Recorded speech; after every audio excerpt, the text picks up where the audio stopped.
Welcome back to the Pulp, everybody. I'm Bob, and I'm here with Maddie. And today we're going to be talking about something that affects everyone at all of our facilities every day, and that's safety. A lot of people think about safety as avoiding unpredictable accidents, but the truth is that most incidents don't come out of nowhere. There are usually warning signs beforehand. So that's why today's conversation is going to be about near misses, the importance of reporting issues, and why safety really is not luck. So joining us today, as promised, we have our most frequent guest, Jayson Scott. Hello, everyone. And our Paper Valley Safety Manager, Joe DeLio. Hello, everyone. All right.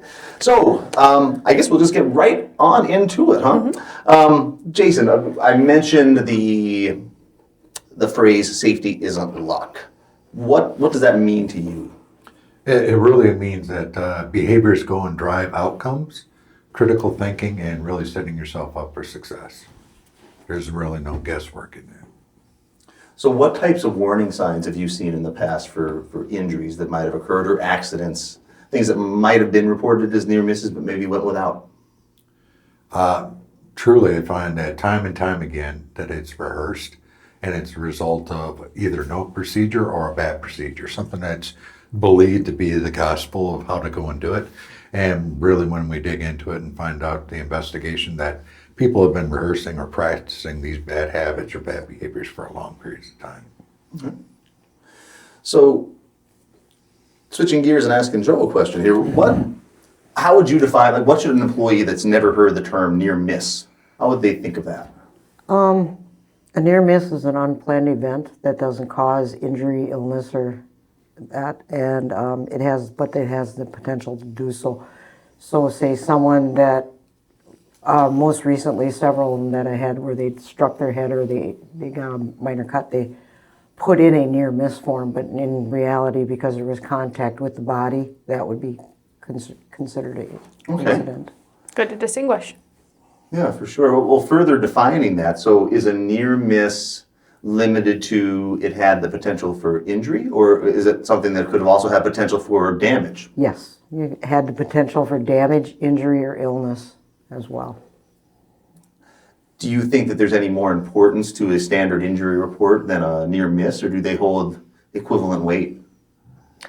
I think the near misses are more important because if you identify the near misses, then do the corrective actions, the sustainable corrective action, it will mitigate the probability of having an incident that could be recordable. Okay. Absolutely. Change the process, you change the outcome. Right. Right. Do you have any examples of something that's been identified as a near miss that we've made an adjustment or a revision to? More so along the lines where we've been doing a lot of work with the utility knives, especially the retractable, self-retracting style in which really does eliminate the exposure potential to an individual once the pressure is relieved, where that blade is retracted, and used in conjunction with cut-resistant gloves. It's fantastic, and where we've seen outstanding results and looking at rolling it out at more of the facilities across the board. Currently, right now, we have Little Chute and the Appleton facilities that currently use these style of utility knives, but we look to go and roll out those knives to all the facilities because we've really seen the real benefit in changing it. And that was all generated through a near miss and just taking those learnings and moving it forward. So that means they give us an opportunity to fix an issue before someone gets hurt. Absolutely. So, I mean, we're talking about the importance of submitting a near miss document. For the average employee that does so, can we explain what takes place after that initial step in the process? What happens with that near miss report? Well, they become a partner in the investigation and changing and affecting change into the environment that they want to go and work in, and where we want the right things to go and happen. That when you look across the floor, that people want to go and see an intent, a plan. That the questions to the why things are answered in a simple fashion.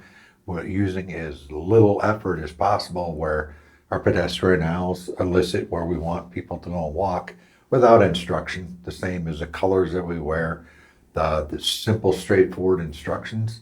And in the incidents when they're being reported, that allows us to go on canvas, do that investigation, and involve that individuals to go and move forward that, one, they're being listened to, and that we're going to go and take those actions to go and make a change, because we know the outcomes are going to be unfavorable if we continue down that path. So it's an opportunity that we're able to go and open up and create these different partnerships with one-on-one with these multiple individuals across the floor, so they can actually see that change take place right in front of their eyes before that bad event goes and takes place. Right. So picking back up, Jayson, different individuals within the organization, I think, come into contact with you or hear from you in different ways and during different meetings, if you will, right? So there's the daily safety brief that you send out to everybody, which thank you for that, right? And then we have our weekly Tuesday calls where from a corporate level, division leadership gets stats about our safety, things of that nature. What is the intended path of communication for when there's a near miss? Like if there's a near miss in Appleton, should Hazelton expect to hear about that? If there's a near miss in Beaver Dam, should Little Chute expect to hear from that? And by what means? Absolutely. Within 24 hours, we looked at all of our information is going to go and get transferred across the company, because it makes no sense for that information to go and stay in the state of Wisconsin. We want Jose out in California to go and be able to go and wake up, see that same bit of information, and which is enjoyed by Scott Hans and his team in Hazelton, across the board, one company, one message, one standard, and where we want that learning to go and be totally inclusive across the board.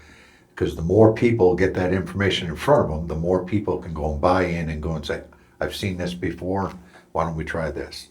More options, more buy-in, and it allows us to go and make those corrections, once again, before someone gets hurt in Wisconsin, where we should have learned our lesson when it happened in Pennsylvania or in California.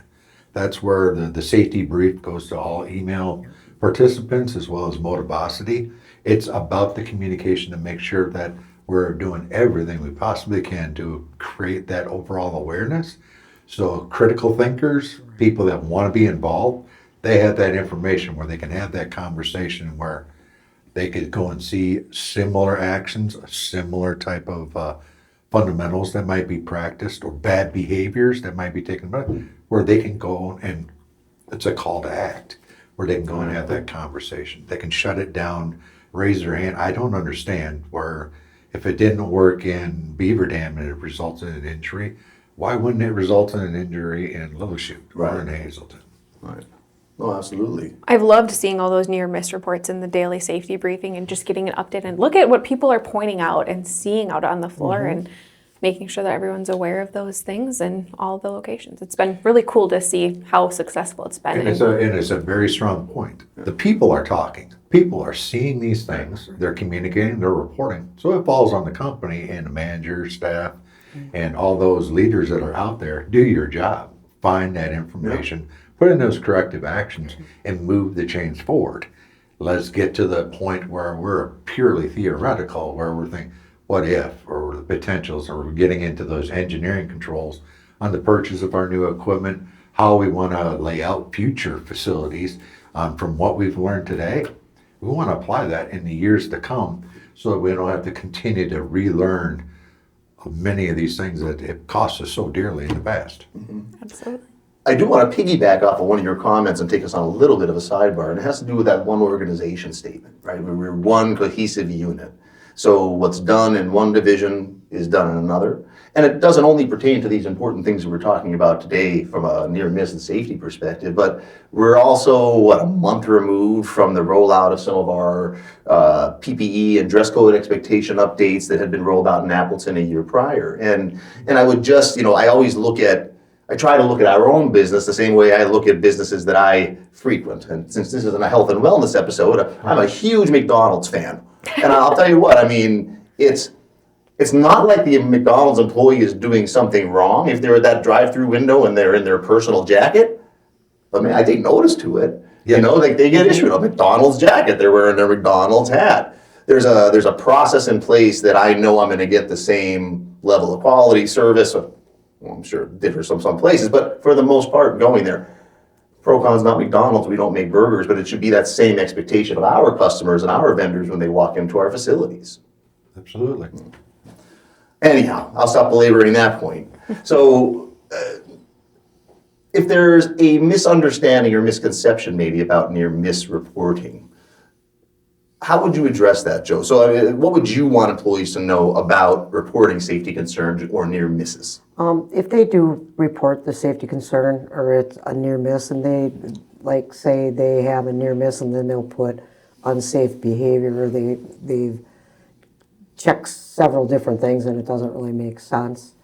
And I'll go back to them and have a conversation with them and go over it. And in the near future, we will be having training classes. We wanted to get it rolled out and test it and see how it's working. And it's working very well, obviously, at most of the facilities.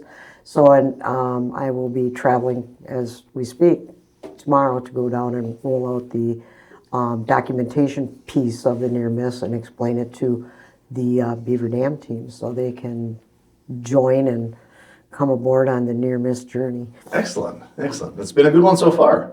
So, we've talked about the importance of submitting a near miss and what happens after it's submitted. How does one submit the report? Who do they give it to? Can they give it to a supervisor or a manager or HR? Is there a particular individual they should look for? The preference is when you do fill out a near miss, you're going to give it to your supervisor because there is a portion of that on the form that they have to fill out. Immediate corrective action and further corrective action required. Once they fill out that piece of the form, then it will come to the safety team for reviewing that. And once that's all completed, then it goes into the SMS system with the corrective actions assigned. And if in doubt, with any incident reporting, or whether it's a near miss incident or the full blown incident report that we have for first aids and more serious type of incidents that come across, there's a question. And where if somebody has a question on whether or not they should be filling a report, go ahead and fill out the report, submit it. If you don't feel that falls into an incident report of a near miss or safety out, see something, say something, we can send an email, fill out the little the cards that we have at several of the facilities, drop it off there, stop your supervisor, ask the question, get an answer. Allow us to go and get you an answer.